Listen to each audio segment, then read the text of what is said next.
Karibu tena tuingie viwanjani. Abraham Kibiwott alishindia Kenya medali ya tatu ya shaba katika Olimpiki zinazoendelea jijini Paris nchini Ufaransa.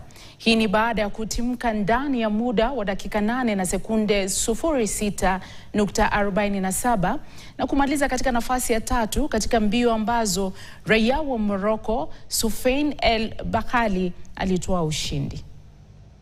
Tukikimbia nilikuwa naona El Bakkali and then Kirima, so sikuwa najua Kenneth, but alita surprise, so race ilikuwa mzuri, so nimeshukuru.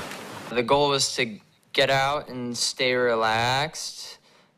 If the race went out fast, I was going to be okay being toward the back, and I just wanted to conserve as much energy as possible, but stay within striking distance.